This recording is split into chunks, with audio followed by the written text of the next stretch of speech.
சரி, இன்னைக்கு நம்ம கர்த்தருடைய வசனத்துக்குள்ளே கடந்து போக போகிறோம். நான் ஏற்கனவே சொன்னது தான், தியான நேரங்களில் நம்ம என்ன செய்கிறோன்னா, ஏற்கனவே நமக்கு தெரிஞ்ச வசனம்தான், அந்த வசனத்தை மறுபடியும் திருப்பி பார்த்து கொஞ்சம் ஆழமாக அதை தியானிச்சும் நம்ம பார்க்குறோம்.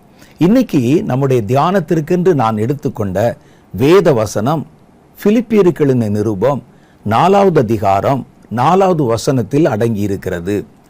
கர்த்தருக்குள் எப்பொழுதும் சந்தோஷமாயிருங்கள், சந்தோஷமாயிருங்கள் என்று மறுபடியும் உங்களுக்கு சொல்லுகிறேன்.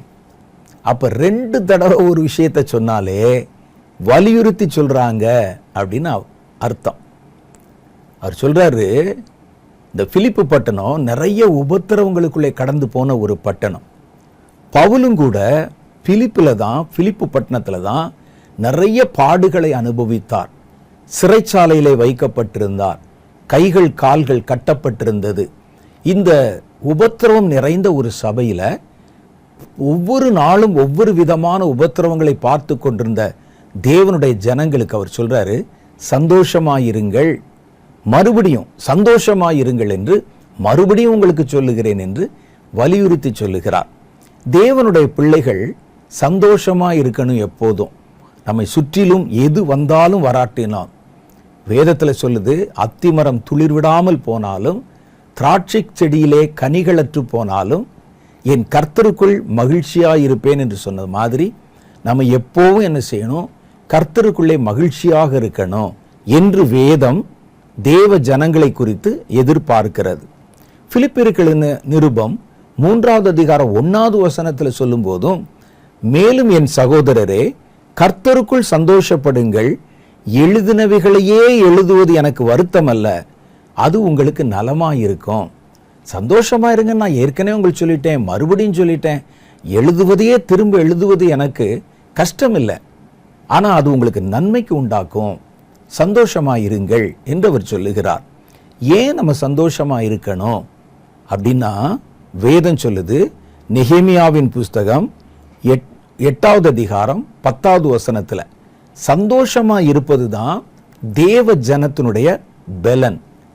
மனசுல ஏதாவது ஒரு கவலை வந்தால் அந்த கவலை அந்த மனிதனை ஒடுக்கிவிடும். அவன் தேவனுடைய காரியங்களில் கவனம் செலுத்த முடியாதபடி, வளர முடியாதபடி, தியானிக்க முடியாதபடி, ஜெபிக்க முடியாதபடி, அப்படியே ஒரு மன பிரமை அடைந்து விட்டால் நம்ம அடுத்த நகர்வுக்கு நம்ம நகர்ந்து போக முடியாது. ஆகவே தான் சொல்றாங்க, அத்திமரம் துளிர் விடாமல் போனாலும், திராட்சை கொடியிலே கனிகள் அற்று போனாலும், மந்தையிலே ஆடுகள் அற்று போனாலும் என் கர்த்தருக்குள் நான் மகிழ்ச்சியா இருப்பேன் என்று சொல்றாங்க. அப்ப இந்த மகிழ்ச்சி தான் ஒரு மனுஷனுடைய பலன். குறிப்பாக ஆவிக்குரிய பிள்ளைகளுடைய பலன் மகிழ்ச்சியிலே இருக்கிறது. நெகேமியாவின் புஸ்தகம் 8:10 அதைத்தான் நமக்கு சொல்லுகிறது. பின்னும் அவன் அவர்களை நோக்கி, நீங்கள் போய் கொழுமையானதை புசித்து மதுரமானதை குடித்து ஒன்றுமில்லாதவர்களுக்கு பங்குகளை அனுப்புங்கள். அப்ப புசிக்கிறது குடிக்கிறது மாத்திரம் இல்ல சந்தோஷம், இல்லாதவங்களுக்கு உங்கள் பங்குகளை கொடுங்கள். ஒன்றுமில்லாதவர்களுக்கு பங்குகளை, பரிசுகளை அனுப்புங்கள். அதுல ஒரு சந்தோஷம் இருக்கு. இந்த நாள் நம்முடைய ஆண்டவருக்கு பரிசுத்தமான நாள். விசாரப்பட வேண்டாம், கர்த்தருக்குள் மகிழ்ச்சியா இருப்பதே உங்கள் பலன் என்றான். அப்ப நம்முடைய ஆவிக்குரிய பலனுடைய ரகசியம் எங்க இருக்குன்னா, சந்தோஷத்தில் இருக்கிறது. இன்னைக்கு நம்ம பார்க்க போறது இந்த சந்தோஷத்தை பற்றி, தேவ ஜனத்தின் சந்தோஷத்தை பற்றி பார்க்க போறோம். மகிழ்ச்சி அல்லது சந்தோஷம் என்கிற இந்த பதம் 2 விதமான காரியங்களை நமக்கு சுட்டி காட்டுது. ஒன்று, பாவத்தில் வருகிற சந்தோஷம் அல்லது உலகத்தார் அனுபவிக்கிற சந்தோஷம், உலகத்தின் சந்தோஷம். அதுலேயும் ஒரு சந்தோஷம் இருக்குது. குடிக்கிறான், வெறிக்கிறான், பப்பில் போய் ஆடுறான், இன்னும் நிறைய களியாட்டங்களில் போய் வேலை செய்கிறாங்க, அநியாயத்தில் சந்தோஷப்படுறாங்க, பாவ சந்தோஷம் என்று வேதம் அதை சொல்லுகிறது. இன்னொரு சந்தோஷம் இருக்கிறது, ஆவிக்குரிய சந்தோஷம். அது தேவ பிள்ளைகளுடைய சந்தோஷம். நம்ம இந்த 2ஐயும் வித்தியாசப்படுத்த தெரியாம வேதம் சந்தோஷமா இருங்கள் என்று சொல்லி இருக்குதுங்கிறத மாத்திரம் எடுத்துக்கிட்டு இந்த பாவ சந்தோஷத்தையும் உலக சந்தோஷத்தையும் தேவனுக்கு அடுத்த காரியத்தில் கொண்டாந்து கலந்துடுறோம். ஏன்னா நம்மை சந்தோஷமா இருக்க சொன்ன சந்தோஷம் என்ன என்கிற அந்த அறுதி, அந்த அளவு நமக்கு தெரியல. இதுல சொல்லியிருக்கிறாங்க சந்தோஷமா இருங்கன்னு சொல்லியிருக்கிறாங்கல்ல. அதனால நம்ம என்ன செய்வோம், உலகத்தார் அனுபவிக்கிற சந்தோஷம் அதை கொண்டு வந்து சபையில, ஆராதனையில, ஊழியத்துல எல்லாத்துலையும் பயன்படுத்துகிறத பார்க்கிறோம். கர்த்தர் தானே சொல்லியிருக்கிறார் சந்தோஷமா இருங்க, அதனால நம்ம இதை செய்யலாம், நம்ம மதுபானம் பண்ணலாம், குடிக்கலாம், உங்களுக்கு எது சந்தோஷமோ அப்படி செய்யுங்க, ஃப்ரீயா இருங்க. இந்த பழைய தலைமுறை கிறிஸ்தவர்கள், அந்த வயதானவங்க இதை செய்யாத அதை செய்யாதன்னு சொல்லுவாங்க பாருங்க. சந்தோஷமா இருப்பதான் பெலன் அப்படின்னு பேசுற பிரசங்கங்களை நானே கேட்டிருக்கிறேன். ஆனா சந்தோஷமா இருக்க சொல்லுது, அது தேவ ஜனத்தின் சந்தோஷமான்னு நீங்க பார்க்கணும், தேவன் விரும்புகிற சந்தோஷமான்னு பார்க்கணும். சந்தோஷத்துல ரெண்டு இருக்குது. சாத்தானுடைய கையில ஒரு சந்தோஷம் இருக்கு, பாவத்துல ஒரு சந்தோஷம் இருக்கு, மாம்சத்துல ஒரு சந்தோஷம் இருக்கு, உலகத்துல ஒரு சந்தோஷம் இருக்கு. இங்கே அவர் சொல்லுவது எந்த சந்தோஷம்? இது நமக்கு தெரியலன்னா என்ன செய்வோம்னா, சந்தோஷம் என்று பிரபலமா எல்லா இடத்துலையும் பெருவாரியாய் சொல்லப்படுகிற உலக சந்தோஷத்தையும், மாம்சீக சந்தோஷத்தையும், பாவ சந்தோஷத்தையும் தேவ ஜனங்களுக்கு நடுவில் கொண்டாந்து கலந்துருவோம். இந்த கடைசி நாட்கள்ல பல ஊழியங்கள்ல நம்ம பார்க்கக்கூடிய காரியங்கள் தான் சந்தோஷமா இருங்கள்னு சொல்லியிருக்கு. ஒரு கிழிந்த உடைகளை போட்டுட்டு நடனம் ஆடுகிறது, தேவனை ஆராதிக்கிறோம் என்ற பெயரில் தேவையற்ற ஆராதனை முறைமைகளை கொண்டு வருவது, சந்தோஷமா இருங்கள் என்று சொல்லி புசித்து குடித்து வெறித்து அங்கே மகிழ்ச்சியை காட்டுகிறோம் என்று சொல்வது, இதெல்லாம் எதனால வருதுன்னா, சந்தோஷம் என்றால் எல்லாமே சந்தோஷம் என்று நினைத்து விடுகிறோம். இல்லை இல்லை, தேவனுடைய பிள்ளைகளின் சந்தோஷம் என்று ஒன்று இருக்கிறது, ஆவிக்குரிய சந்தோஷம் என்று ஒன்று இருக்கிறது, பரலோகம் எதிர்பார்க்கிற தருகிற சந்தோஷம் என்று ஒன்று இருக்கிறது. அப்ப எது ஆவிக்குரிய சந்தோஷமா இருக்கும், எது தேவனுடைய பிள்ளைகளை சந்தோஷமா இருங்கன்னு சொன்னாங்களே, எதை சொன்னாங்க? இதை நம்ம தெளிவா தெரிஞ்சுக்கிறலன்னா, மேடையில இருந்து இந்த உலக சந்தோஷங்களை தேவனுடைய ஜனங்களுக்குள்ளே புகுத்துவதற்கு வைத்திருக்கிற சாத்தானுடைய தந்திரங்கள்ல நம்மளும் விழுந்து போயிடுவோம். சந்தோஷமா இருக்க சொல்லி இருக்குது அப்படின்னு உலகத்தார் அனுபவிக்கிற சந்தோஷங்களை தேவ ஜனங்களுக்குள்ளே புகுத்திடுவாங்க. அப்படி புகுத்திட்டா தேவ ஜனங்கள் தேவனை விட்டு விலகிறோம். நம்ம என்ன நினைச்சுக்கிறோம், கர்த்தர் தானே வேதத்துல தானே சொல்லியிருக்கு சந்தோஷமாயிருங்கள் சந்தோஷமாயிருங்கள்னு, இதெல்லாம் சந்தோஷம் தானே என்று நம்ம நினைத்து கொள்வோம். தேவனுடைய ஜனங்கள் அந்த பிலேயாமுடைய காலத்துல அவர்கள் கடந்து வந்த போது அவர்களை சபிப்பதற்கு அந்த மன்னன், பாலாக் என்ற மன்னன் பிலேயாமை அழைத்து சொல்றாரு, நீ போய் அவங்கள சபின்னு சொல்றாரு. அவங்க சபிப்பதற்கு போனா முடியல அவரால். அவர் தேவன் ஆசீர்வதித்த ஜனங்கள், கர்த்தர் அவர்களோடனே கூட இருக்கிறார், ஆகவே அவங்கள சபிக்க என்னால முடியாது அப்படின்னு சொல்றாங்க. உடனே வேற என்னதான் செய்வது என்று சொன்ன போது அவர்களுக்கு ஒரு யோசனை மட்டுப்படுகிறது. அது என்ன யோசனைன்னு கேட்டா, இவர்களை தேவ ஜனங்களை நம்ம ஆராதிக்கிற விக்கிரக ஆராதனைக்கு, நம்ம நடத்துற திருவிழாவுக்கு சந்தோஷம் கொண்டாட அழைப்போம் அவங்கள. வாங்க, நீங்க எல்லாம் எங்கள் சிநேகிதர்கள், நாங்க எங்களுடைய திருவிழாவில் நீங்களும் பங்கு பெறுங்க, நாங்க எப்படிங்க புசித்து வெறித்து குடித்து பாவம் செய்து மகிழ்ச்சியா இருக்கிறோமோ நீங்களும் மகிழ்ச்சியா இருக்கலாம் அப்படின்னு சொன்னாங்க. தேவ ஜனங்கள் அதுல போய் பங்கு பெற்றாங்க. அதனால அவர்களுக்குள்ளே சாபம் வந்தது. அது பிலேயாமுடைய உபதேசம் என்று வேதம் சொல்லுது. பிலேயாமுடைய உபதேசம் உலக காரியங்களை தேவனுடைய ஜனங்களுக்குள்ளே கொண்டு வந்து புகுத்தி விடுவது. அவங்க ஏற்கனவே சந்தோஷமா தான் இருக்கிறாங்க, அவர்களுக்கு எகிப்திலிருந்து விடுவிக்கப்பட்ட சந்தோஷம் இருக்கிறது, தினம் தேவனை தரிசிக்கும் சந்தோஷம் இருக்கிறது, கண்மலையிலிருந்து பிளக்கப்பட்ட தண்ணீரை குடித்த சந்தோஷம் இருக்கிறது, செங்கடலை பிளந்து வழிநடந்த சந்தோஷம் இருக்கிறது, தினம் காலையிலே மன்னாவை புசிக்கும் சந்தோஷம் இருக்கிறது. ஆனா இவர்கள் அவர்கள் அறியாத உலக சந்தோஷத்தை அவங்களுக்கு உள்ள கொண்டு வந்து புகுத்தி அறிமுகப்படுத்தினாங்க. அது அவர்களுடைய வீழ்கைக்கு காரணமாக அமைந்தது. அப்ப வேதம் சொல்லுது, இந்த தந்திரமா சந்தோஷமா இருங்கன்னு சொன்னா எந்த சந்தோஷத்தை வேதம் சொல்லுது என்பது நம்ம தெரிந்து கொள்ளணும்.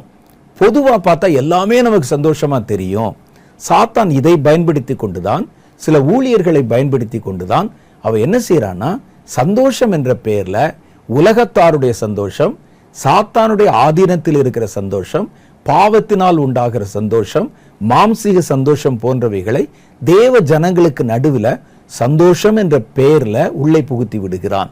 இதுதான் இப்போ இருக்கிற ஒரு ட்ரெண்டு. பல இடங்கள்ல, இன்னைக்கு இந்தியாவில் மாத்திரம் இல்ல, உலகம் முழுவதிலும் பல இடங்கள்ல சபை ஆராதனைகளில், ஊழியங்களில் இப்படிப்பட்ட காரியங்கள் சந்தோஷம் என்ற பெயரிலே அனுபவிக்கப்படுகின்றன. வேதம் சொல்லுது பாருங்க, பாவ சந்தோஷம், அநீதமான உலக சந்தோஷம். எபிரேயர்களின் நிருபம் 11வது அதிகாரம் 25, 26 ஆகிய வசனங்கள். சந்தோஷமாயிருங்கள் என்று சொன்ன வேதம் அந்த சந்தோஷத்தில் இருக்கிற 2 பிரிவுகளையும் சொல்லுகிறது. எபிரேயர்களின் நிருபம் 11வது அதிகாரம் 25, 26 அநித்தியமான பாவ சந்தோஷங்களை, பார்த்தீங்களா, அநித்தியமான அப்படின்னா நிரந்தரம் இல்லாத பாவத்தினால் வருகிற சந்தோஷங்களை அனுபவிப்பதை பார்க்கிலும் தேவனுடைய ஜனங்களுடனே துன்பம் அனுபவிப்பது மேலானது என்பதை தெரிந்து கொண்டு மோசே அந்த துன்பத்தை ஏற்றுக்கொண்டான். இந்த இன்பத்தை விட கடவுளுக்காக தேவ பிள்ளைகளோட துன்பம் அனுபவிப்பது மேல் என்றான். அப்ப இந்த இடத்துல என்ன சொல்லுது? அநீதியான அநித்தியமான பாவ சந்தோஷம். அநித்தியம்னா என்ன? நிரந்தரமான சந்தோஷம் இல்லை, இது பாவ சந்தோஷம். அப்படி ஒரு சந்தோஷம் இருக்கு. இன்னொன்று பார்த்தீங்கன்னா அநியாயத்தில் சந்தோஷம். ஒருவரை வேதனைப்படுத்தி, ஒருவரை இம்சப்படுத்தி, அல்லது ஒருவருடைய பொருளை அபகரித்து, ஒருவருக்கு அநியாயம் செய்து அதன் மூலம் வருகிற ஒரு சந்தோஷம் இருக்கு. அதுக்கு பேரும் சந்தோஷம்தான். 1 கொரிந்தியரின் புஸ்தகம் 13வது அதிகாரம் 6வது வசனம், அநியாயத்திலே சந்தோஷப்படாமல் சத்தியத்திலே சந்தோஷப்படும். அநியாயத்தில் ஒரு சந்தோஷம் இருக்கு. ஒருவனை அடித்து, ஒருவனை உடைய பொருளை அபகரித்து, திருடி, அடுத்தவனுக்கு சேர வேண்டியதை நம்ம கொண்டு வந்து சேர்த்து, ஒருவனை சித்திரவதை பண்ணி அதன் மூலம் வருகிற இன்பம், அதில் சந்தோஷப்படாம சத்தியத்திலே சந்தோஷப்படுங்க அப்படின்னு சொல்றாங்க. வேதம் சந்தோஷமாய் இருக்க வேதம் சொல்லுவதை எடுத்துக்கொண்டு நம்ம பாவ சந்தோஷத்தையோ, அநீதியினால் வருகிற சந்தோஷத்தையோ, அநித்தியமான சந்தோஷத்தையோ, மாம்ச சந்தோஷத்தையோ நமக்குள்ளே பயன்படுத்தி கொள்ள முயற்சிக்க கூடாது. இது ஆபத்து. அப்ப தேவ ஜனங்களுடைய சந்தோஷம்னா என்ன? நமக்கு எதெல்லாம் சந்தோஷம் வச்சிருக்கிறார்? இவர் சந்தோஷமாயிருங்கள் சொன்னாரே, அவர் எந்த சந்தோஷத்தை சொல்றார்? அப்படி ஒரு கேள்வி நமக்கு வருது இல்ல? அந்த கேள்விக்கு விடை கீழே வருகிறது. முதல்ல பாருங்க, பாடுகளில் சந்தோஷம். இதான் தேவ பிள்ளைகளின் சந்தோஷம். நிறைய இருக்குது. வேதம் என்னுடைய மன மகிழ்ச்சி, கர்த்தருடைய வேதம் என்னுடைய கண்களுக்கு ஒரு மறுமலர்ச்சியை தருகிறது, இப்படின்னா நிறைய சந்தோஷத்தை சொல்லுது. ஆனால் இதில் நம்ம குறிப்பாக சில காரியங்களை மாத்திரம் பார்க்க போகிறோம். வித்தியாசமான சில காரியங்கள். எதில் சந்தோஷம் தெரியுமா? தேவ பிள்ளைகளின் சந்தோஷம் பாடுகளில் சந்தோஷம். கிறிஸ்துவுக்காக பாடுபடும் போது அதில் ஒரு சந்தோஷம் வரும்.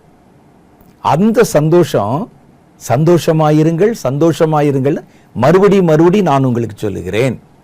நம்ம யாரை ரொம்ப நேசிக்கிறோமோ, யாரை உயிரை விட பெருசாக நேசிக்கிறோமோ, அவர்களுக்கு அவர்கள் நிமித்தம் நம்ம கஷ்டத்தை ஏற்றுக்கொள்வது, பாடுபடுவதில் ஒரு சந்தோஷம் நமக்கு கிடைக்கும். நான் நேசிக்கிற என்னுடைய குழந்தை, நான் நேசிக்கிற என்னுடைய குடும்பம், நான் மிக நேசிக்கிற என்னுடைய நண்பன், அவனுக்காக இந்த கஷ்டத்தை நான் ஏற்றுக்கொள்ளுகிறேன் அப்படின்னு சொல்லும்போது அந்த கஷ்டமே நமக்கு ஒரு சந்தோஷம் ஆகுது. அதே போல தான் தேவனிடத்திலே நீங்கள் ஒரு குறிப்பிட்ட அளவுக்கு மேல் அபரிமிதமான அன்பு செலுத்தினால் அந்த அன்பின் வெளிப்பாடு எங்க வெளிப்படும்னா, அவருக்கு கஷ்டப்படும் போது, அவருக்காக ஒரு கஷ்டத்தை, வலியை ஏற்றுக்கொள்ளும் போது ஒரு சந்தோஷம் வரும். சில ஆட்களை பாருங்களேன், எங்க கஷ்டம் வருமோ அங்கதான் போய் நிற்பான். அதை தவிர்ப்பதற்கு முயற்சி பண்ண மாட்டாங்க. கிறிஸ்துவுக்கு பாடுகள் வருகிறது அப்படின்னு சொன்னா முதல் ஆளா போய் நான் அதை எடுத்துக்கொள்ளுகிறேன்னு உள்ள போவாங்க. காரணம் என்னன்னு கேட்டா, அந்த அன்பு கூறுகிறவர்களுக்காக நம்ம பாடுகள் மூலம், பாடுபடுகிறது மூலம் கிடைக்கிற சந்தோஷத்தை அவங்க ருசி கண்டுட்டாங்க. பவுல் அப்போஸ்தலர் அப்படித்தான். அவர் கிறிஸ்துவை எவ்வளவுக்கு எவ்வளவு விரோதித்தாரோ அவ்வளவுக்கு அவ்வளவு அவர் மேலே அன்பு வைக்க ஆரம்பித்தார், மற்ற எல்லாரை விட. அதனால பாருங்களேன், தப்பிக்கிறதுக்கு பாதை வந்த போது கூட, எருசலேமிலே உன்னை கட்ட போறாங்க, எருசலேமிலே உன்னை சிறைப்படுத்த போறாங்க என்று எருசலேமுக்கு கப்பல் ஏறதுக்கு முன்னால சொல்லப்பட்ட போது கூட, கிறிஸ்துவின் நிமித்தம் கட்டப்படவும் நான் ஆயத்தமா இருக்கிறேன் என்று அந்த ஆபத்தை தேடி போகிறார். எருசலேமில் போய் அவர் இயேசுவை பற்றி சாட்சி கொடுத்தது நிமித்தம் ஒரு பெரிய கலவரம் உண்டாகி அவரை பிடிச்சு இழுத்து சாகிற மாதிரி அடிச்சு செத்து விட்டார் என்று நினைத்து அவரை நகர வாசலுக்கு வெளியே இழுத்து போட்டு போயிட்டாங்க. பவுல் மறுபடியும் எழுந்து பார்த்தார், மயக்கம் தெளிஞ்சு எழுந்து பார்த்தபோது தான் நகர வாசலுக்கு வெளியே இருக்கிறதை கண்டார்.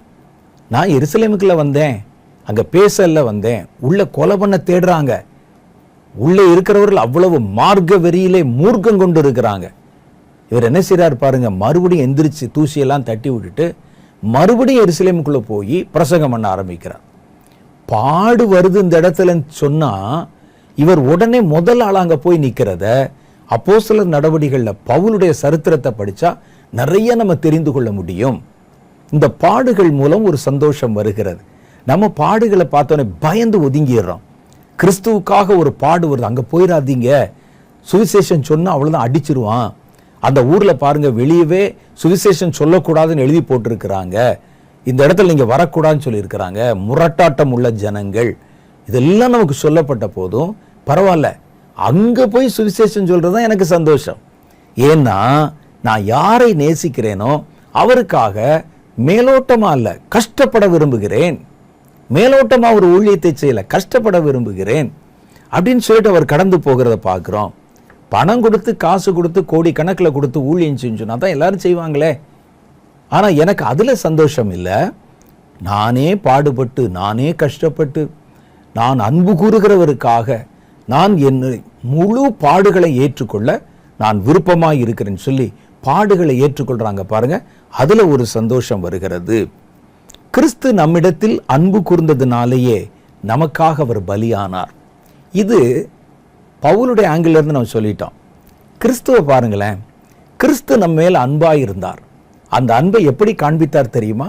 நமக்காக அவர் பாடுபட்டதினாலே அந்த அன்பை வெளிப்படுத்தினார். உன்னை என்னுடைய உயிரை விட அதிகமா நேசிக்கிறேன், உனக்காக என்னுடைய உயிரை கூட கொடுக்க தயாரா இருக்கிறேன்னு சொல்லி அவர் விரும்பியே பாடுகளை ஏற்றுக்கொண்டார். இயேசு ஏற்றுக்கொண்ட பாடுகள் யதார்த்தமாய் வந்த பாடுகள் அல்ல, ஏற்கனவே சொல்லப்பட்டு முன்னுரைக்கப்பட்டு பிதாவினால் சொல்லப்பட்டு தீர்க்கதரிசிகள் சொல்லி அது அவருக்கு தெரிஞ்சே தான் வந்தார் பாடுகள் உண்டு என்று. அந்த பாடுகளை ஏன் சந்தோஷமா ஏற்றுக்கொண்டார்? பாடு வருதுன்னு சொல்லியும் கர்த்தர் அந்த இடத்துல இருந்து ஏன் தப்பிச்சு போகல? ஏனென்றால் நம்ம யாரை ரொம்ப நேசிக்கிறோமோ அவங்களுக்காக கஷ்டப்படுறதுல ஒரு சந்தோஷம் இருக்கு. தேவன் மனிதர்களை நேசித்தார், தன் உயிரை விட அதிகமாய் நேசித்தார். ஆகவே அவர் நமக்காக கஷ்டத்தை பாடுகளை விரும்பி ஏற்றுக்கொண்டு அதை சந்தோஷமாய் ஏற்றுக்கொண்டார். அப்ப நாம திருப்பி அவர் அதே மாதிரி நேசிச்சா, அவரே அதே போல அன்பு செய்தால் நாமும் அந்த பாடுகளை விரும்ப ஆரம்பிச்சிருவோம். அந்த பாடுகள் வரும்போது ஒரு சந்தோஷம் வரும் நமக்கு. வேதம் அதைத்தான் சொல்லுது பாருங்களேன், கிறிஸ்து நமக்காக பாடுபட்டு பலியானார்.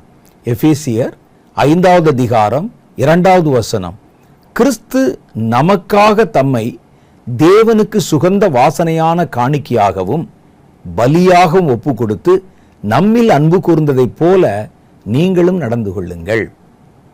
அப்ப அவர் எப்படி பாடுகளை சந்தோஷமா நமக்காக ஏற்றுக்கொண்டாரோ, நாமும் அவருக்காக பாடுகளை ஏற்றுக்கொள்வதில் சந்தோஷப்படணுமா? இந்த சந்தோஷம்தான் முக்கியம். நாங்கள் சர்ச்சில் இங்கே சர்ச்சுனாலே சந்தோஷம்தாங்க. சர்ச்சில் வந்தால் நாங்கள் அசனம் கொண்டாடுவதும் பண்டிகை கொண்டாடுவதும் ஒவ்வொரு பேரில் விருந்துகள் வைப்பதும் அன்பின் விருந்துகள் வைப்பதும் மாசத்துல 4வது வாரம் அன்பின் விருந்து எல்லாம் சந்தோஷம்தான். ஆனால் மேலான சந்தோஷம் உங்களை அழைத்தவருக்கும் உங்களை ரட்சித்தவருக்கும் உங்களுக்காக இரத்தம் சிந்தினவருக்கும் பாடுபடுகிறதுல இருக்குது. இந்த ரகசியத்தை ஆதி அப்போஸ்தலர்கள் கண்டுகொண்டார்கள். இந்த ரகசியத்தை பவுல் கண்டுகொண்டார். பாருங்க, அப்போஸ்தலர்கள்ல பெருவாரியான பேரு அவர்கள் இரத்த சாட்சியாத்தான் மரித்தார்கள். கொடூரமான முறையிலே கொல்லப்பட்டாங்க. ஒருத்தர் கூட அழவில்லை, பயப்படவில்லை, சந்தோஷமா ஏற்றுக்கொண்டதாகத்தான் வரலாறு நமக்கு சொல்லுகிறது. நாம கிறிஸ்துவிடத்தில் அன்பு கூர்ந்தா அவருக்காக பாடுகளை அனுபவிக்க நேரிடும் பொழுது நமக்கு அதனால் ஒரு சந்தோஷம் உண்டாகும். இயேசுக்காக நான் இந்த பாடுகளை ஏற்றுக்கொள்ளுகிறேன், அவமானங்களை ஏற்றுக்கொள்ளுகிறேன், ஒரு சந்தோஷம் நமக்கு வரும். அவருடைய பாடுகளுக்கு நாமும் பங்காளிகள் ஆகும்போது அவருடைய மகிமைக்கு பங்காளி ஆவோம், அவருடைய வல்லமைக்கு பங்காளி ஆவோம், அவருடைய ஐஸ்வர்யத்துக்கு பங்காளி ஆவோம்.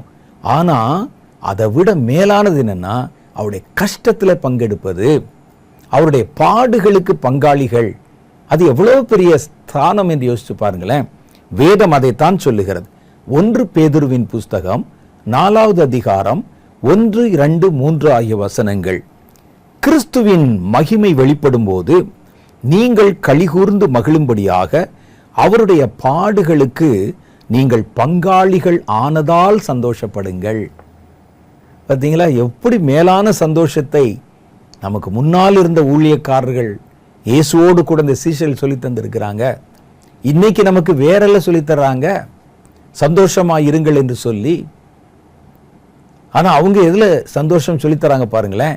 நம்ம நினைக்காத வேற ஒரு கோணத்திலிருந்து எங்கே சந்தோஷமா பண்ணணுமா நீங்க, அவருடைய பாடுகள்ல எனக்கு ஒரு பங்கு கிடைச்சிச்சே, அவர் அடிச்ச மாதிரி என்னை அடிச்சாங்களே, அவரை நிந்திச்ச மாதிரி என்னை நிந்திச்சாங்களே, அவரை அவமானப்படுத்தின மாதிரி என்னை அவமானப்படுத்தினாங்களே, சந்தோஷப்படுங்கள்.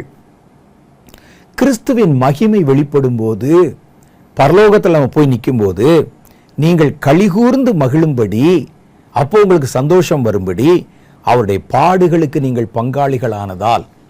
பாடுகளுக்கு நீங்க பங்காளிகள் ஆகிட்டீங்கன்னா பரலோகத்தில் போகும்போது நீங்க கிறிஸ்துவுக்கு பாடுபட்டீங்கல்ல, அந்த பாடுகள் தான் உங்களுக்கு உயர்வை கொண்டு வரும்.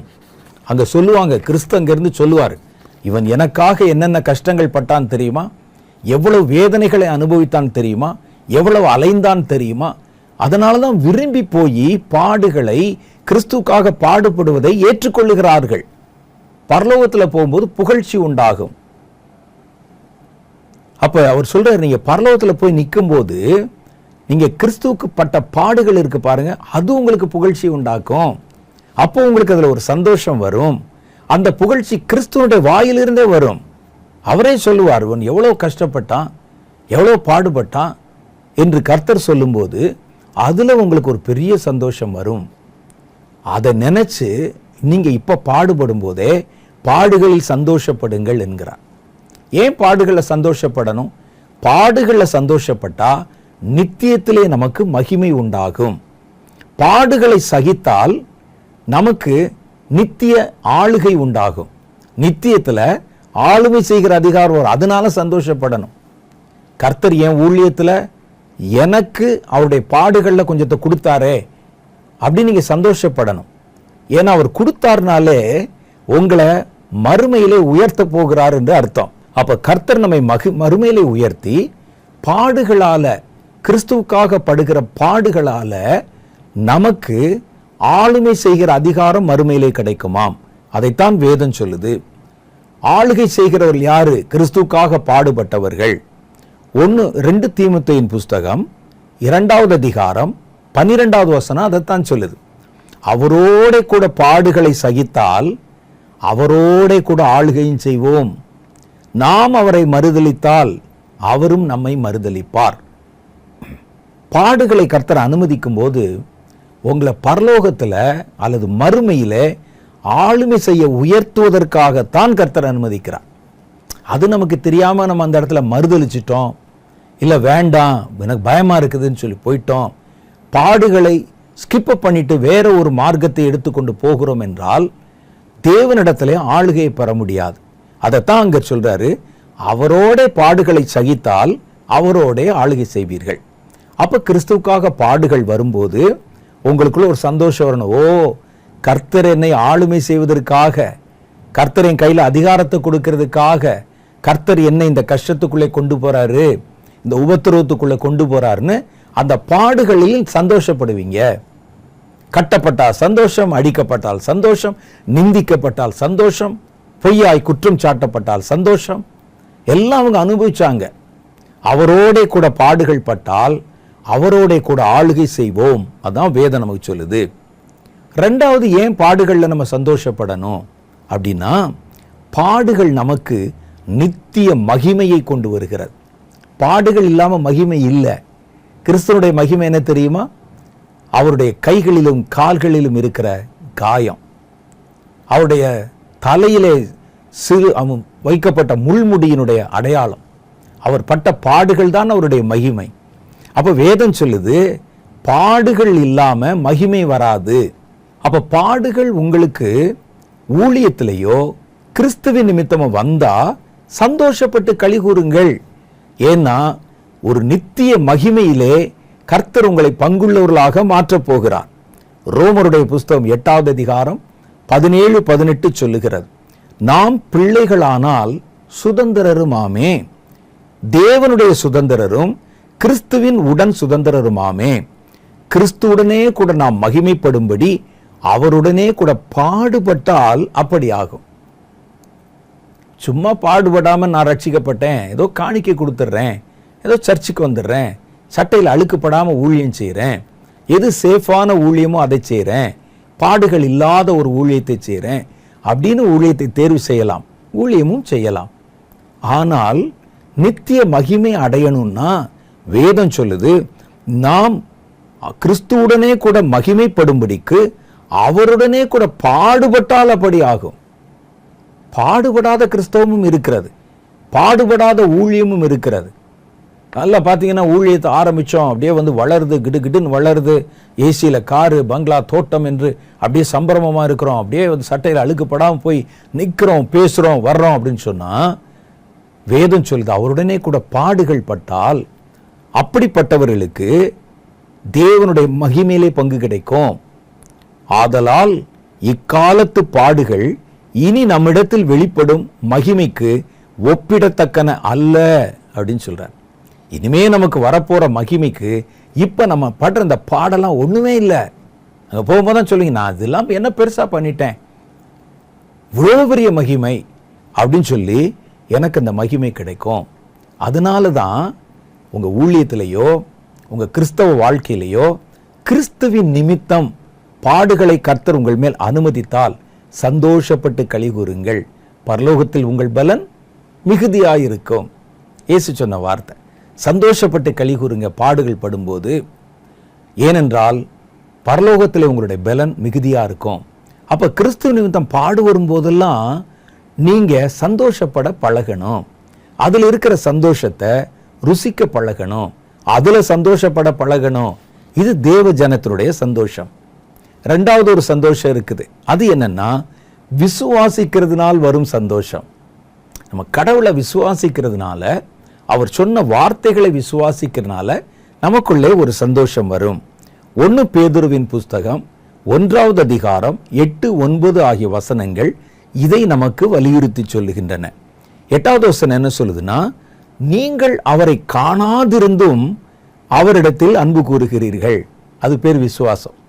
பார்க்கல, விசுவாசம் என்பது நம்பப்படுகிறவர்களின் உறுதியும் காணப்படாதவைகளின் நிச்சயமா இருக்கிறதுன்னு சொல்லுது.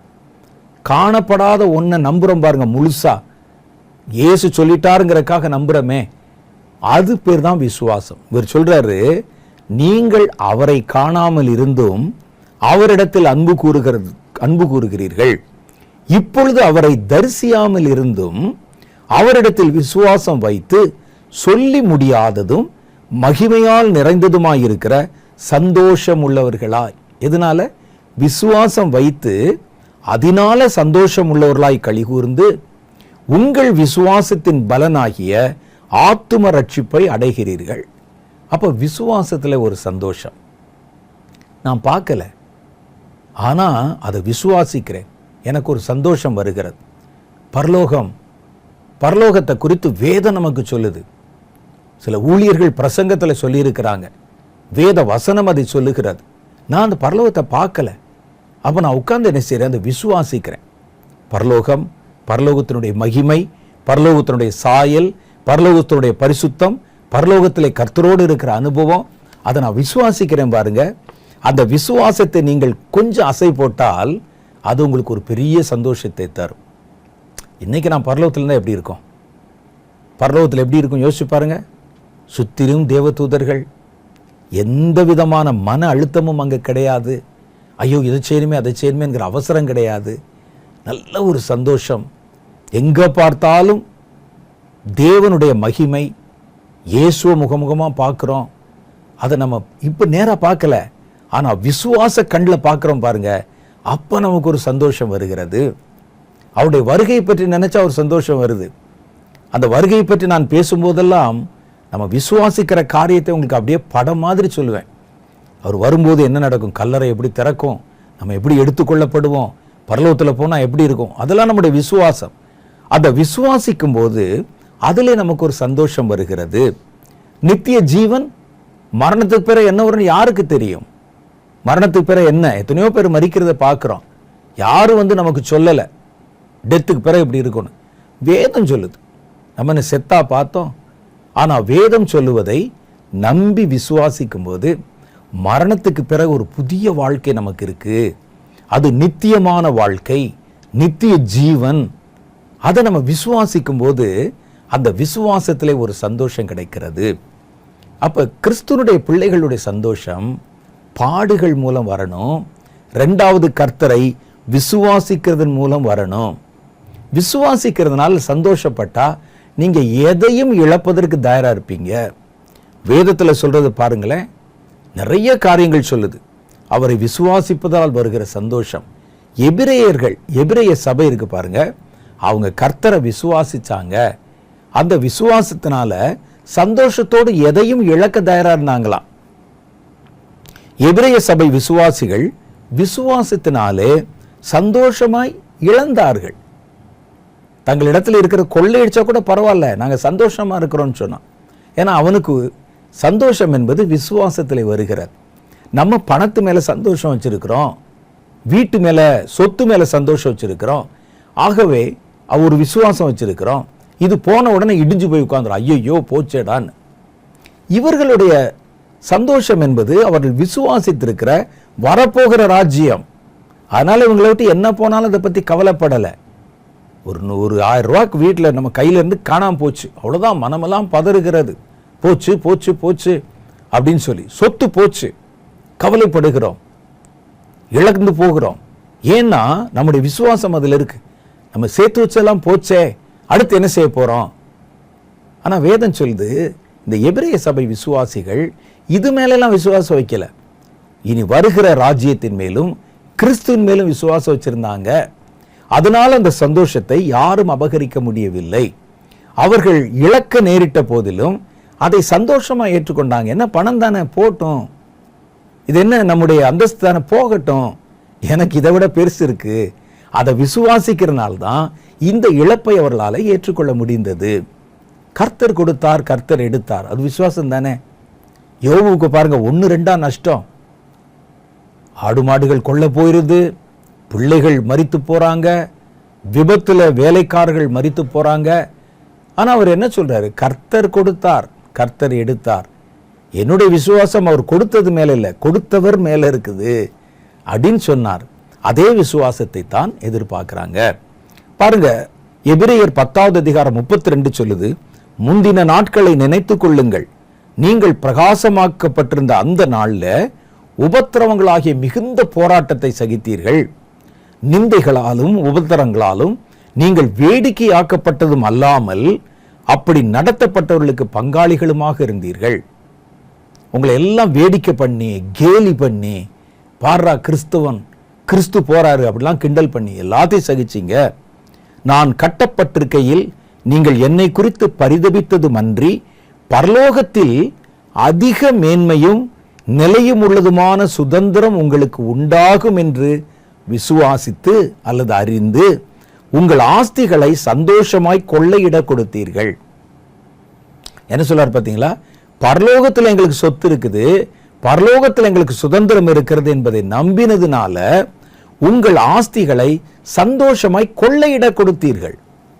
ஏன்னா நீங்க விசுவாசிக்கிறது என்னன்னு தெரியும், அங்கே எனக்கு ஒரு சந்தோஷம் இருக்குன்னு உங்களுக்கு தெரியும். இது விசுவாசத்தில் வருகிற சந்தோஷம். நம்ம விசுவாசிக்கிற ராஜ்யம், அதை உண்மையிலே நம்பினா அதுதான் நமக்கு சந்தோஷம். இந்த அழிந்து போகிற உலகம் அல்ல, அநித்தியமான சந்தோஷம் அல்ல. அப்ப விசுவாசத்தினால் வரும் சந்தோஷம் தேவ ஜனங்களின் சந்தோஷம். அடுத்து மூணாவது பாருங்களேன், ரட்சிப்பினால் உண்டாகும் சந்தோஷம். நம்ம ரட்சிக்கப்படும் போது ஒரு இனம் புரியாத ஒரு சந்தோஷம் வருது. ரட்சிக்கப்பட்டவர்களுக்கு ஒரு சந்தோஷம் இருக்குது. நம்ம ஏற்கனவே சொல்லியிருக்கிற மாதிரி இந்த ரட்சிக்கப்பட்டவர்களின் சந்தோஷம் இந்த உலக பொருள்களை மையப்படுத்தி வருகிற சந்தோஷமா இருக்காது. அதைத்தான் வேதத்தில் வாசித்தோம். அத்திமரம் துளிர் விடாமல் போனாலும், திராட்சை கொடியிலே கனிகளற்று போனாலும், ஆடுகள் மந்தையிலே ஆடுகளற்று போனாலும் நான் கர்த்தருக்குள் மகிழ்ச்சியாயிருப்பேன்.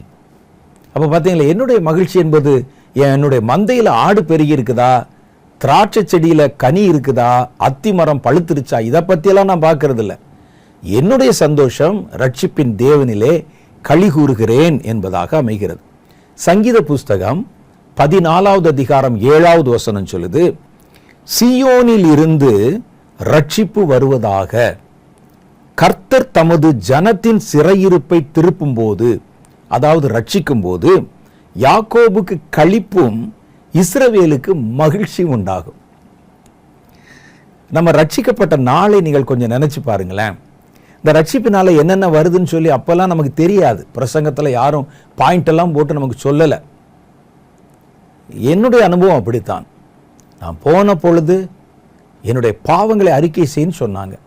கர்த்தரிடத்தில் ஒப்பு கொடுன்னு சொன்னாங்க. கர்த்தரிடத்திலே பாவங்களை அறிக்கை செய்து விட்டு விடுவதாக ஒப்பு கொடுத்தேன். கர்த்தரை உன்னுடைய இரட்சகராக ஏற்றுக்கொள் என்று என்னை நடத்தினவங்க சொன்னாங்க. ஆண்டவரே, நீங்க தான் எனக்கு கடவுள் என்று சொன்னேன். அந்த ஒரு நிமிஷத்திலே எனக்குள்ள ஏதோ ஒரு காரியம் கட்டுவிடப்பட்டு சிரிக்கணும் போல தோணுது, சந்தோஷப்படணும் போல தோணுது, குதிக்கணும் போல தோணுது. அது என்ன சந்தோஷம், ஏன் என்று எனக்கு தெரியவில்லை. நிறைய பேர் அப்படிதான் சொல்லுவாங்க. பாருங்க, தமிழ் கிறிஸ்தவ பாட்டில் ஒரு பாட்டே இருக்குது, என்ன என் ஆனந்தம், என்ன என் ஆனந்தம் சொல்லக்கூடாதே, மன்னன் கிறிஸ்து என் பாவங்களை எல்லாம் மன்னித்து விட்டாரு. சந்தோஷம் பொங்குதே, சந்தோஷம் பொங்குதே. ஒரு ரட்சிப்பு வரும்போது ஒரு இனம் புரியாத சந்தோஷம் வரும். அது ஏன் அப்படின்னு நமக்கு தெரியாது. சொன்னோம், பாவத்தை சொன்னோம், மன்னிச்சிட்டாரு, நம்பினோம், அவரை கடவுளாக ஏற்றுக்கொண்டோம். சொன்ன உடனே அடுத்த நிமிஷம் ஒரு சந்தோஷம். அது என்ன சந்தோஷம், ஏன் அந்த சந்தோஷம் வருகிறது? ஏன்னா உலக பிரகாரமாக சுற்றி பார்த்தா எல்லாம் அப்படியே தான் இருக்குது. கை அப்படி தான் இருக்குது, கால் அப்படி தான் இருக்குது. ஆனால் மனசுக்குள்ள ஒரு கட்டுப்படுத்த முடியாத சந்தோஷம். ஏன் தெரியுமா? உங்களுடைய உள்ளான மனிதன் அது வரைக்கும் அழுத்தப்பட்டிருந்த பாவத்தில் இருந்தும், அடிமைத்தனத்தில் இருந்தும், சங்கிலி கட்டுகளில் இருந்தும் இந்த ரட்சிப்பு உள்ள வந்த உடனே அது அறுக்கப்படுகிறது. ஒரு பறவை கூட்டிலிருந்து திறக்கப்பட்ட உடனே அது எப்படி சந்தோஷமா பறக்குமோ, உங்களை அறியாமலே, அது வெளியே தெரியாது, உள்ளான மனுஷன்ல நடக்குது. அது அறுக்கப்பட்ட உடனே உங்களுக்கு ஒரு ஃப்ரீயா ஒரு சந்தோஷம், பறக்கணும், குதிக்கணும். ஒரு பல நாள் கூண்டில் இருக்கப்பட்ட ஒரு பறவை நீங்க திறந்து விட்டு அது என்ன செய்யும் பாருங்க. அது வேகமா பறந்து இங்க ஓடும், அங்க ஓடும், குதிக்கும், தாவும், கிளைக்கு கிளை ஓடும். அந்த சந்தோஷம் நம்முடைய ஆத்மாவிலே உண்டாகிறதுனால வெளியே பார்த்தா எல்லாம் அப்படிதான் இருக்குது. நான் உட்கார்ந்த இடத்துல தான் உட்கார்ந்து இருக்கிறேன், கை அப்படி இருக்கு, கால் அப்படி இருக்கு, கலர் எல்லாம் மாறல, அப்படிதான் இருக்கிறேன். ஆனால் ஒரு சந்தோஷம், எது ஒன்றும் யாரும் எனக்கு கொடுக்கல, எனக்கு ஒரு சந்தோஷம். அது பேர் தான் ரட்சிப்பின் சந்தோஷம். அதைத்தான் சொல்லுகிறார், சீயோனிலிருந்து இஸ்ரவேலுக்கு ரட்சிப்பு வருவதாக, கர்த்தர் தம்முடைய ஜனத்தின் சிறையிருப்பை திருப்பும் போது யாக்கோபுக்கு களிப்பும் இஸ்ரவேலுக்கு மகிழ்ச்சியும் உண்டாகும். ரட்சிப்பினால் உண்டாகும் மாபெரும் சந்தோஷம்.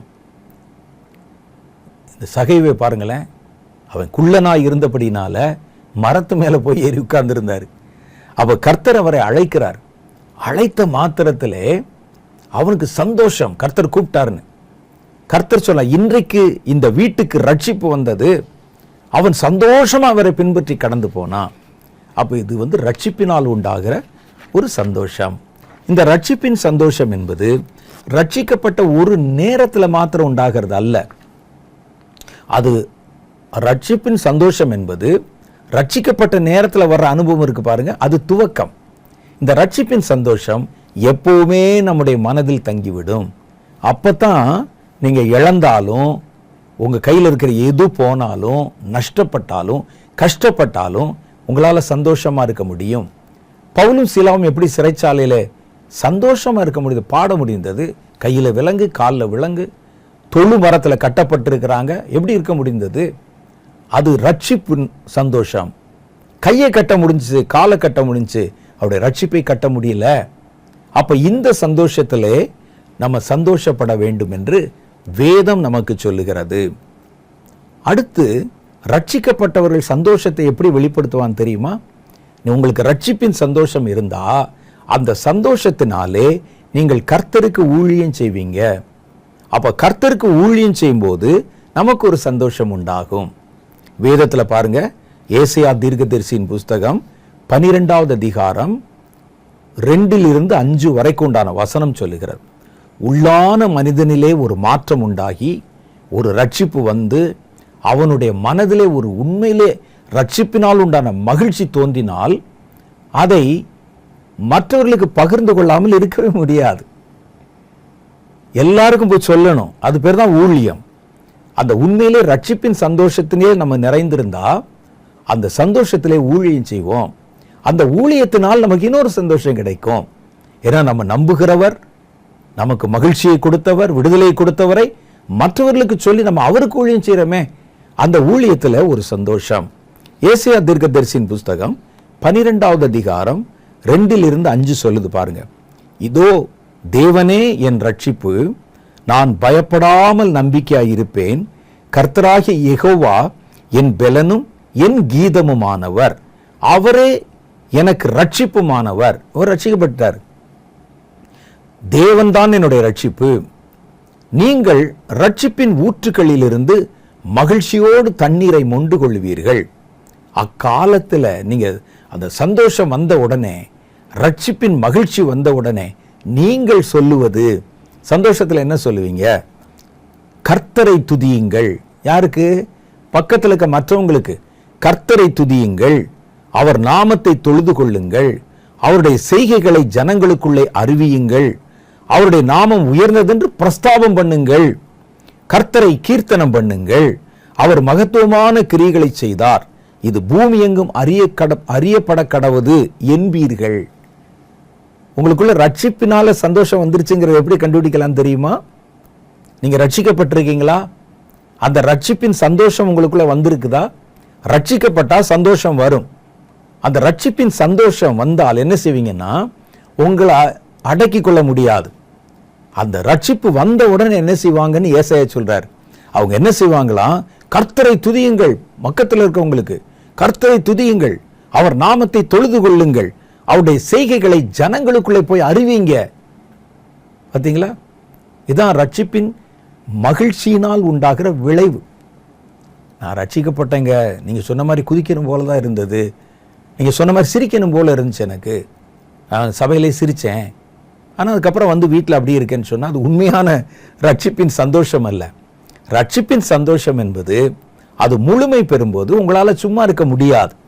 நீங்க அந்த சந்தோஷத்தை மற்றவர்களுக்கு சொல்ல தூண்டும். மன்னன் கிறிஸ்து என் பாவத்தை மன்னித்து விட்டாரே அப்படின்னு இன்னொருத்தருக்கு சொல்றாரு. அவரு என் ஆனந்தம் சொல்ல முடியல என்னால அப்படின்னு சொல்றாரு.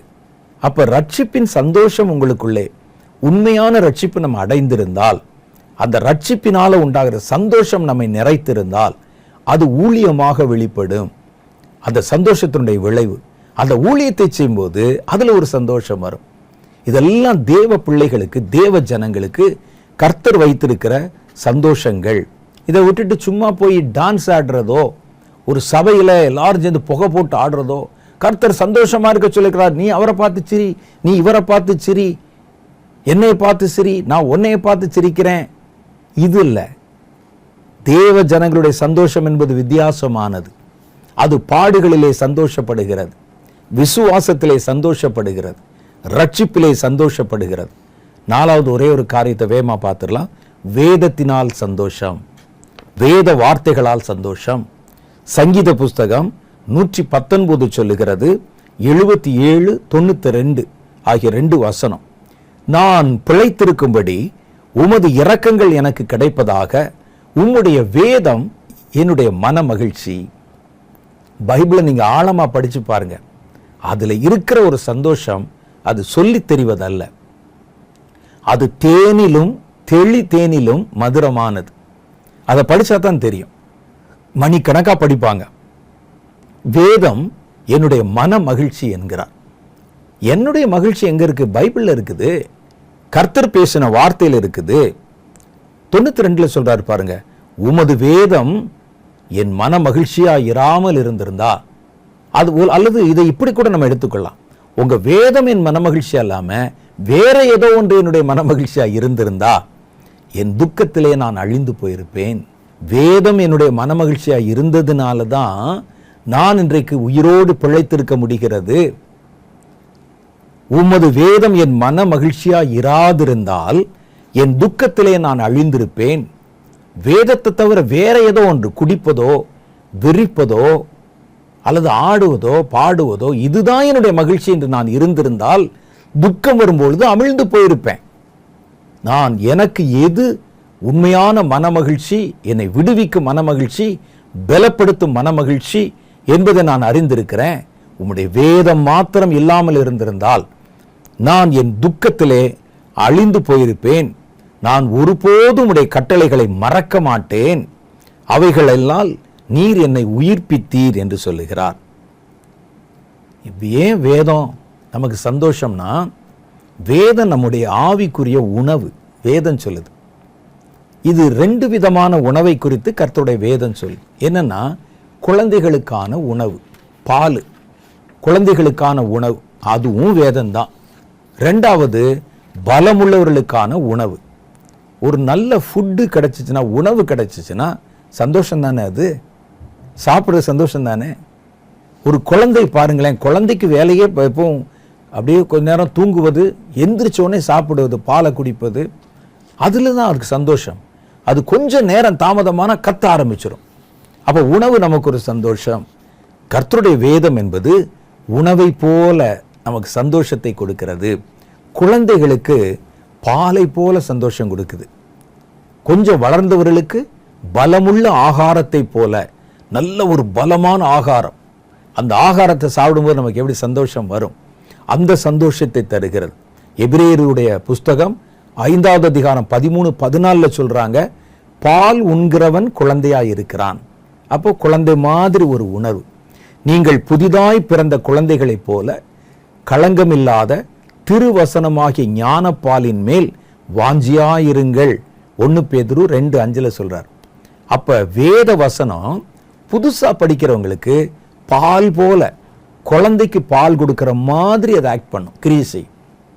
பெரியவங்களுக்கு எபிரேயர் 5வது அதிகாரத்தில் பாருங்க 14வது வசனம், பலமான ஆகாரம் நன்மை தீமை இன்னதென்று அறியத்தக்க முயற்சி செய்யும் ஞானோந்திரியங்களை உடைய பூரண வயதுள்ளவர்களுக்கு தகும். அப்ப நல்லா வளர்ந்தவங்களுக்கு நாங்க இந்த பாலை குடிக்கணுமா? இல்ல, இதே வேத வசனம் உங்களுக்கு பலமுள்ள ஆகாரமாய் கிடைக்கிறது.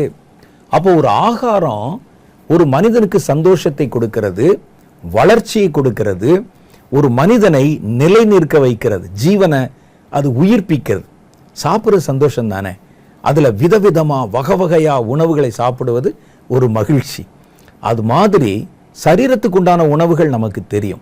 நம்முடைய ஆவிக்கும் ஆத்மாவுக்கும் அது மாதிரி உணவு கொடுக்கணும்னா, நீங்க இப்ப சாப்பிட்ற எந்த ஒரு உணவினாலையும் உங்கள் ஆத்மாவை திருப்திப்படுத்த முடியாது. அப்ப ஆத்மால ஒரு சந்தோஷம் வரணும், ஆத்மால ஒரு மன மகிழ்ச்சி வரணும்னா அதுக்கு ஒரு சாப்பாடு இருக்குது. அதுதான் கர்த்தருடைய வேத வசனம். அதை புசிக்கும் போது, அது உணவாக உள்ளே உங்களுக்குள்ளே கிரியை செய்யும் போது உங்கள் ஆத்மாவில் ஒரு மகிழ்ச்சியை உண்டாக்குகிறது. அப்ப நமக்கு என்னென்னலாம் நம்ம பார்த்துருக்கிறோம் பாருங்க, நிறைய இருக்குது, இன்னும் சொல்லலாம். என்னென்ன பார்த்துருக்கிறோம்? பாடுபடுறதுனால வர சந்தோஷம், விசுவாசிக்கிறதுனால வர சந்தோஷம், ஊழியம் செய்கிறதுனால வருகிற சந்தோஷம், அடுத்து கர்த்தருடைய வேத வசனத்தினாலே வருகிற சந்தோஷம், விசுவாசத்தினாலே வருகிற சந்தோஷம். இதெல்லாம் ஒரு சந்தோஷங்கள், தேவனுடைய பிள்ளைகளுக்கு கொடுக்கப்பட்ட சந்தோஷங்கள். சந்தோஷமாயிருங்கள் சந்தோஷமாயிருங்கள் சொன்ன உடனே நீங்க உலகத்துல காணப்படுற எல்லாத்தையும் வச்சு கர்த்தர் தான் சந்தோஷமா இருக்க சொன்னார், வாங்க சாப்பிடலாம், கர்த்தர் தான் சந்தோஷமா இருக்க சொன்னார், வாங்க போய் அப்படியே சுத்தலாம், கர்த்தர் தான் சந்தோஷமா இருக்க சொன்னார், சபையில போய் ஆடலாம் பாடலாம் என்பது நம்முடைய அறியாமையை குறிக்கிறது. அவர்கள் சொல்லுகிற சந்தோஷம் என்பது பாவ சந்தோஷம் அல்ல, அநித்தியமான சந்தோஷம் அல்ல, மாம்சீக சந்தோஷம் அல்ல, அநியாயத்தில் பிரியப்படும் சந்தோஷம் அல்ல. இது ஆவிக்குரிய சந்தோஷம். வேதத்தில் இன்னும் நிறைய இருக்குது, நான் ஆரம்பிச்சு வச்சிருக்கிறேன். நீங்க இன்னும் படிச்சு பார்த்து கர்த்தர் தேவ ஜனங்களுக்கு சொன்ன சந்தோஷங்கள் என்னென்ன என்பதை நீங்களே இன்னும் கொஞ்சம் தியானிச்சு பாருங்க. கர்த்தர் பேசுவார். நம்முடைய தலைகளை தாழ்த்தி ஒரு சின்ன ஜெபம் பண்ண போகிறோம். அன்பும் இரக்கமும் நிறைந்த எங்கள் பரலோக பிதாவே, இந்த நாளில் நீர் பேசி சொன்ன நல்ல வார்த்தைகளுக்காக ஸ்தோத்திரம். நாங்கள் சந்தோஷம் என்று சொன்ன உடனே நாங்கள் பார்க்கிற கேட்கிற எங்களை சுற்றி இருக்கிற காரியங்களைத்தான் சொல்லுகிறார் என்று நாங்கள் தப்பபிப்பிராயம் கொண்டு ஆண்டவரே பல காரியங்களை எங்களுடைய ஆவிக்குரிய வாழ்க்கையிலே கொண்டு வந்து போட்டு இணைத்து கர்த்தர் தானே சந்தோஷமா இருக்க சொன்னார் என்கிற ஒரு நம்பிக்கையிலே ஓடிக்கொண்டிருக்கிறோம்.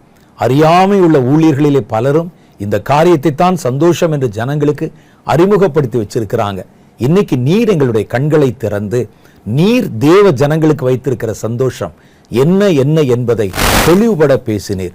நாங்கள் உபத்திரவத்திலே சந்தோஷப்படணும், கிறிஸ்துவுக்கு படுகிற பாடுகளை சந்தோஷப்படணும், கிறிஸ்துவ மேல் வைத்திருக்கிற விசுவாசத்திலே சந்தோஷப்படணும், கிறிஸ்துவுக்கு செய்கிற ஊழியத்திலே சந்தோஷப்படணும், கிறிஸ்துவனுடைய வார்த்தையிலே சந்தோஷப்படணும் என்பதை நாங்கள் கற்றுக்கொண்டோம். அந்த சந்தோஷத்தை தேடி அந்த சந்தோஷத்தினால் நாங்கள் நிரப்பப்பட கர்த்தர் இந்த வார்த்தைகளை கேட்ட ஒவ்வொருவருக்கும் உதவி செய்தும் அவருடைய கண்களை திறந்தருளும்.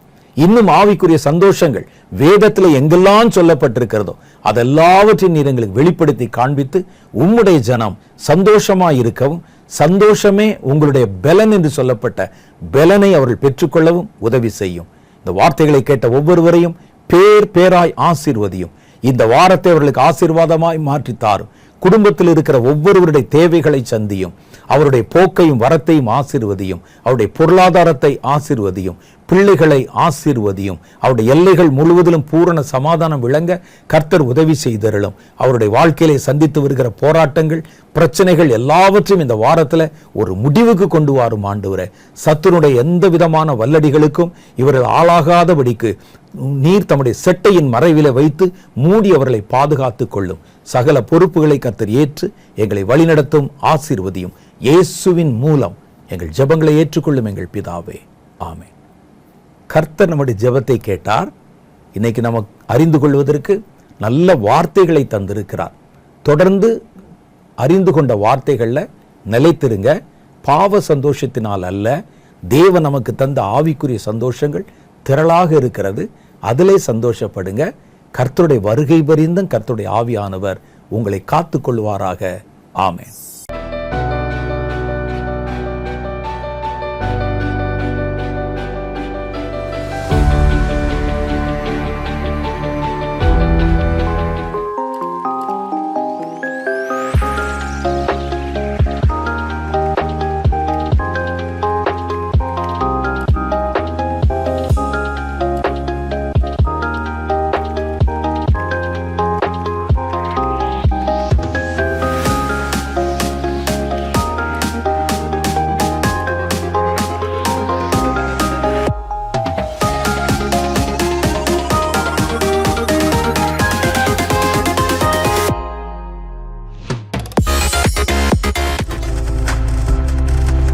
நீங்கள் பார்த்துக் கொண்டிருப்பது உங்கள் ஜாய் டிவி. உங்கள் துக்கம் சந்தோஷமாய் மாறும்.